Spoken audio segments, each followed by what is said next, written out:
Olá, bom dia. Depois de alguns contratempos com a minha internet, o que ainda continua acontecendo, nós estamos de volta para tentar trabalhar um pouco mais sobre a palavra de Deus. Eu sou o pastor Francisco Santos, pastor da Primeira Igreja Batista do Senhor Jesus, aqui na belíssima, tranquila e linda cidade de Esperantinópolis, a terra da esperança. Hoje eu quero então trazer uma mensagem refletindo um pouquinho sobre Tiatira. Tiatira era uma cidade muito importante da Ásia Menor. Uma das cartas destinada às 7 igrejas foi destinado à igreja que estava nesta cidade. Essa cidade era conhecida pela alta produção de guirda, que de alguma forma também era associada aos cultos pagãos, às práticas de adoração aos falsos deuses que existiam na Grécia e que, por sinal, era muito abundante naquele período, ou naquela região, ou desculpa, na Ásia Menor. Mas um outro fator interessante é que eles também trabalhavam com metal. O serviço de metalúrgica naquela época já estava trabalhando. Possivelmente a maior parte do material produzido ali dizia respeito à ferragem para o trabalho agrícola e também para as armas de guerras da época, a espada, entre outras coisas, que se utilizava, lanças, punções e diversos outros materiais relacionados a isso. A cidade de Tiatira possivelmente já estava envolvida com a obra de evangelização desde as primeiras viagens do apóstolo Paulo, as viagens missionárias dele, porque a gente já encontra Lídia, que era vendedora de púrpura, o material que também era produzido ali naquela região.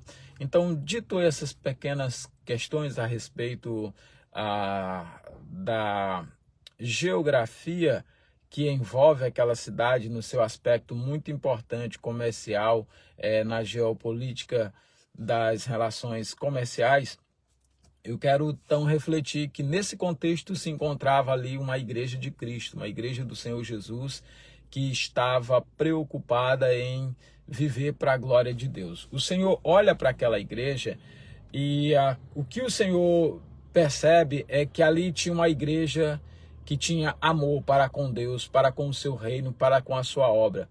Aquela igreja, ela não só tinha amor para com o nosso Senhor e Salvador Jesus Cristo e a sua obra terrena, mas aquela igreja também tinha fé na obra de Cristo, tinha fé nos ensinos de Cristo e levava essa fé para outras pessoas, como já mencionamos na introdução dessa nossa reflexão devocional de hoje.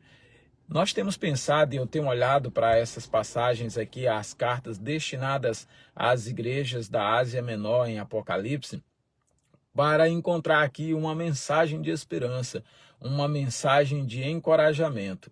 E quando a gente olha para essas igrejas, geralmente quando eu ouço meus companheiros de ministério fazendo abordagens sobre elas, eles focam muito no aspecto negativo. Na verdade, nós estamos vivendo num momento hoje da nossa nação que é assim, onde a gente foca muito no negativo e deixa de ver as coisas boas que acontecem. Primeira realidade que eu quero falar da igreja de Tiatira, e que por sinal era algo semelhante nas igrejas anteriores, e ainda vamos encontrar esses traços nas próximas igrejas a meditar, porque esta é a quarta carta, portanto ela é a carta que está bem no meio, no marco divisor entre as 3 primeiras e as 3 que se seguem.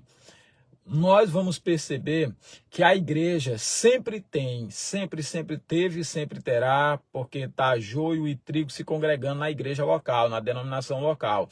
Então isso vai acontecer, bodes e ovelhas estão sempre pastando juntos, os filhos de Deus e os filhos das trevas se reúnem no mesmo lugar. E geralmente todos se identificam como filho de Deus, se identificam como trigo do mestre, sendo joio, se identificam como ovelhas, sendo bodes, e por aí vão. Mas o que eu quero chamar a sua atenção é que Deus tinha um relacionamento profundo com o anjo daquela igreja. E ao anjo daquela igreja, ele traz essa mensagem. Ele reconhece aqueles que têm o amor sincero, e vamos lembrar do que diz 1 Coríntios 13, ainda que eu fale a língua dos homens, dos anjos, ainda que eu tenha fé a ponto de transportar montes, ainda que eu opere sinais e maravilhas, se eu não tiver amor, nada serei. Se eu não tiver amor, todos os meus atos vai ser apenas como um sino que fica fazendo aquele badalo, aquela zoada alta, só retinindo sons, mas sem vida e sem precisão. Mas aqui nessa igreja eles não tinham apenas uma fé, eles tinham o amor. E além de ter o amor que foi dito lá que a outra igreja havia perdido o primeiro amor, eles tinham uma fé, e uma fé que se era percebida e traduzida em serviço. Então não adianta a pessoa dizer que tem fé e não tem serviço. A demonstração da fé é o serviço, é o trabalho cristão feito em amor. E a perseverança daqueles irmãos. Perseverança no realizar da obra de Deus, em lutar contra os falsos ensinos, em lutar contra o pecado, em manter acesa a chama do amor, a chama da fé. Aqueles irmãos eram perseverantes na realização do serviço sagrado da obra de Deus. Então, a gente vai perceber que qualidades que tinha aquela igreja estavam crescendo, estavam se tornando abundantes. E aí sim é onde a gente entra para o nosso ponto de reflexão. Os pontos que realmente necessitam a nossa atenção. A primeira coisa é que mesmo ao chamá-los a uma pureza, a promessa que Deus tem para aquele povo ali ela é impressionante. Aqueles que venceram, eles reinarão com ele. Veja que o Senhor tinha uma promessa para ele. Ó, aquele que perseverar até o fim, esse será salvo. É uma mensagem que, dependendo do grupo ou corrente teológica a qual você está acorrentado, você vai odiar essa expressão.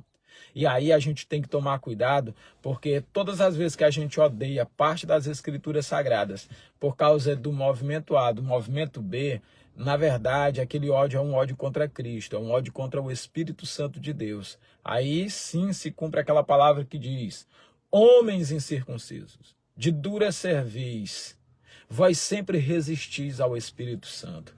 Quando eu evito determinadas passagens das Escrituras por causa das minhas conveniências teológicas, por causa dos meus aprendizados teológicos, eu estou resistindo ao Espírito Santo, porque essa palavra não é de particular elucidação.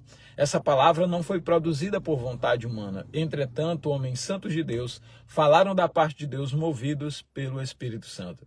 Algum tempo atrás, quando eu estava envolvido com essa imoralidade da prostituição de Jezabel, que o texto fala que alguns lá na igreja de Tiatira também estavam, e aí eu explico para você o que é essa imoralidade da prostituição de Jezabel. Era amar tantos falsos ensinos a ponto de detestar trechos da palavra de Deus. Era amar tantos falsos ensinos e a imoralidade desses ensinos, se embriagar com o vinho da prostituição, das filosofias teosóficas. O que são as filosofias teosóficas? São aquelas filosofias que envolvem o nome de Deus. As filosofias que envolvem a palavra de Deus. E o pai da teosofia, e principalmente a vanteosofia, é o diabo. E eu vou lhe dizer por quê. Porque quem usou no Éden a palavra de Deus para introduzir os seus propósitos malignos e perversos foi o diabo. Quem na nova aliança, novamente tentando primeiro da raça humana para não ter uma humanidade que adora a Deus. Na nova aliança tentando o segundo Adão para que ele fracassasse na sua missão e não resgatasse os homens dos seus pecados, era Satanás, e novamente usando teosofia, usando filosofias envolvendo a palavra de Deus para armar um laço e pegar o próprio Cristo. Essa era a ideia do maligno. Mas isso o maligno continua fazendo de há muitos anos. Ele sempre tem introduzido no meio da casa de Deus os seus asseclas. Ele tem introduzido no meio da casa de Deus os seus súditos. E aí, veja, lá quando Jó veio se apresentar diante de Deus com a sua família, quando ele ia cultuar ao Senhor, a Bíblia diz que quando os filhos de Deus vinham se apresentar diante do Senhor, vinha Satanás entre eles. E o propósito de Satanás estar ali no meio dos santos, no meio dos filhos de Deus, era para tentar transformá-los em filhos do diabo, não era para outro motivo. Ele tentou Adão, ele tentou o Cristo, ele tentou Jó, ele tentou os que adoravam a Deus nos dias de Jó. E ele certamente vai tentar você. Mas há uma outra coisa que eu quero chamar a sua atenção, porque merece espaço, merece reflexão, merece uma meditação da nossa parte. A Bíblia fala de uma mulher que Satanás trazia preso há 18 anos. Aquela mulher estava indo para a casa de Deus, estava ouvindo a palavra de Deus, mas estava 18 anos escravizada por Satanás. E o maligno continua escravizando pessoas que estão ainda comprometidas em fazer a sua vontade, a vontade do maligno. São mentirosas, não se firmam na verdade, porque neles não há verdade, e aí vão gerando sérios problemas, e isso acontece dentro da batalha da arena teológica também. Hoje já são muitos que já não se identificam mais como cristão, eles já se identificam agora como calvinistas, como arminianos, como pentecostais, como tradicionais, e estão abandonando Cristo por causa de movimentos, e estão desprezando o nome do Senhor. E Jesus disse que se o meu povo, que se chama pelo meu nome, não pelo nome de Calvino, não pelo nome de Armínio, não pelo nome do movimento pentecostal ou do movimento tradicional, que é onde se divide todas as alas do cristianismo hoje. É nesse dualismo do bem e do mal, e Yin Yang, que é essa filosofia oriental que está adentrando no nosso meio, só que ela vem com outros nomes, e aí os incautos, os que não estão vigiando, vão se filiando a essas coisas e começando aquela batalha sem graça, sem Cristo. E isso é algo que está acontecendo. Denominações estão cada dia abraçando essas nomenclaturas e estão se gloriando nessas coisas. E a Bíblia diz que essas coisas que são elevadas diante dos homens são abominações aos olhos de Deus. Gente, Cristo somente é o suficiente. Só Cristo a glória.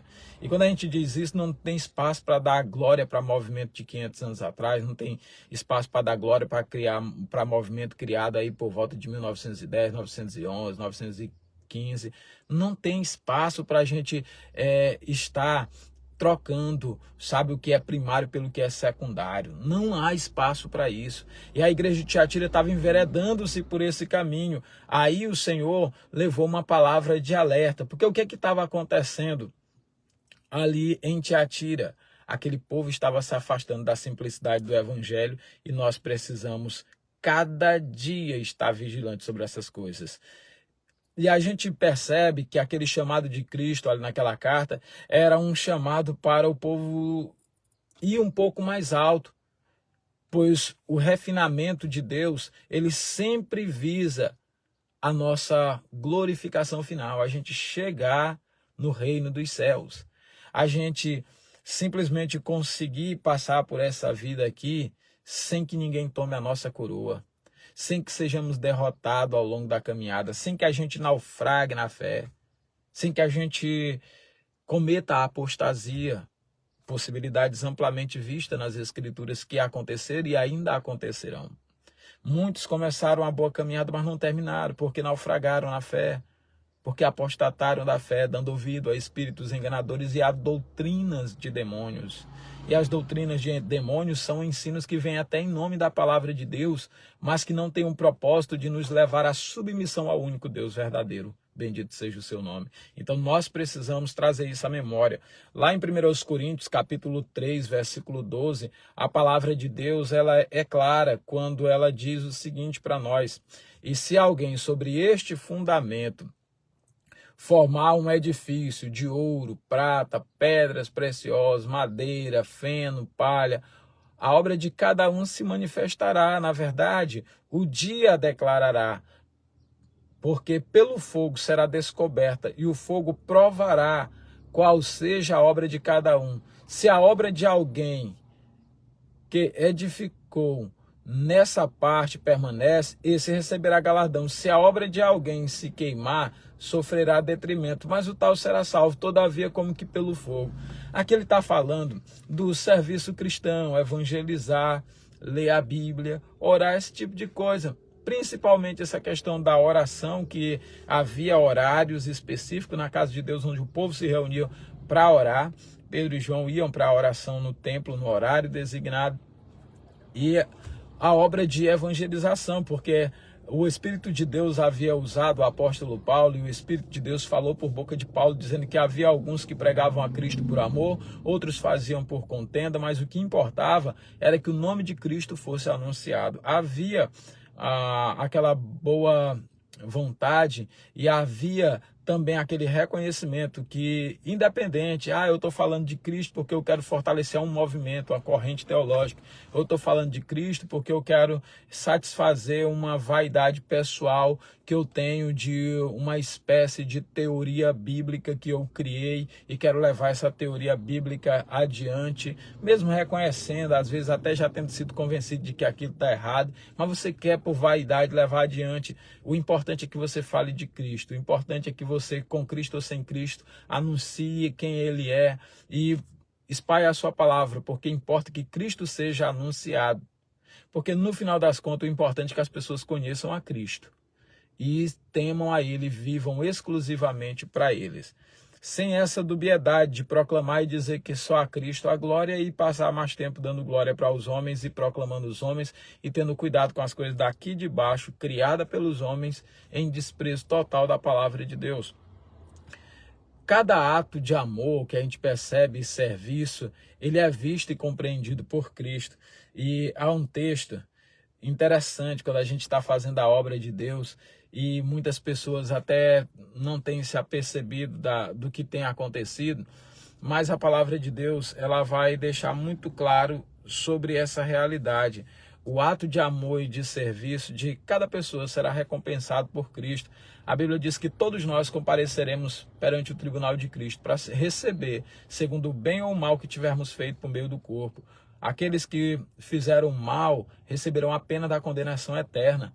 As Escrituras já declaram isso. Eu já sei qual é o destino das pessoas que estão vivendo no pecado, dos que estão vivendo na carne. Independente se eles estão declaradamente no mundo ou se eles estão vivendo disfarçados dentro da casa de Deus. O salário deles é a morte. O salário daqueles que tiveram qualquer outro senhor, porque ninguém pode servir a dois senhores. Você não pode servir a Cristo e depois servir a um homem. Você tem que servir a Cristo somente. Você não pode ter duas cabeças. Outro homem e depois submeter os ensinos de Cristo a esses homens. Você tem que entender que você precisa servir a Cristo somente. E Cristo é o único mestre que você pode ter para a sua vida. E aí você tem que refletir seriamente sobre isso se você tem algum outro mestre além de Cristo. Então nós precisamos tomar bastante cuidado com isso, porque essa coisa de cometer o pecado da idolatria e de servir os homens é algo muito corriqueiro e frequente na história dos escritos bíblicos. Nós percebemos que ao longo da história, Israel, vez por outra, estava trocando Cristo pelos ídolos, estava trocando Cristo pelas tradições dos locais para onde aquele povo começava a andar.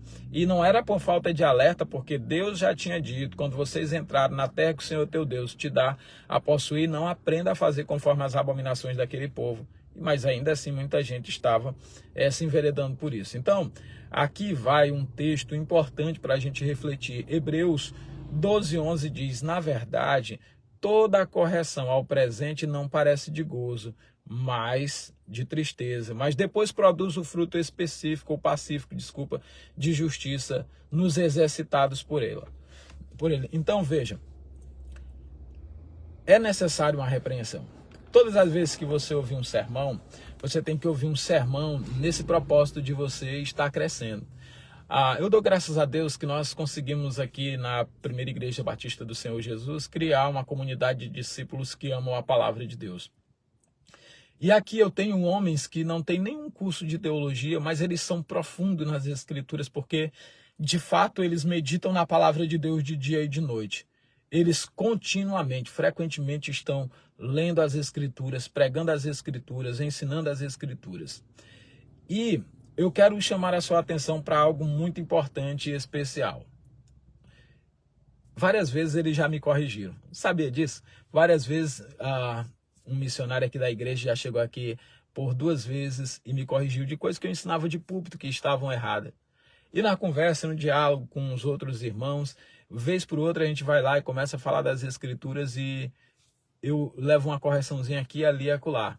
Eu não quero falar aqui das vezes que eu os corrigi ou que eu os ensinei, mas eu quero falar das vezes que eu fui corrigido por eles. E a Bíblia diz que todos nós precisamos examinar as Escrituras porque nós cuidamos ter nela a vida eterna e são elas que testificam do Senhor. E nós somos aprendizes. Eu sou um discípulo que estou aprendendo com o meu Senhor. Nós, como aprendizes da palavra de Deus, precisamos continuamente estar levando essa mensagem de esperança para outras pessoas. E o que a gente percebe é que esses irmãos têm um conhecimento de Deus. E nós buscamos viver, como diz as Escrituras, ó, quão bom e quão suave é viver unidos irmãos. É uma comunidade de irmãos que mantém aquela fraternidade em Cristo Jesus, o nosso Senhor, que é a nossa única esperança. E é bom porque a gente está sempre crescendo, estamos sendo orientados, alertados uns aos outros. E nós precisamos disso na nossa vida.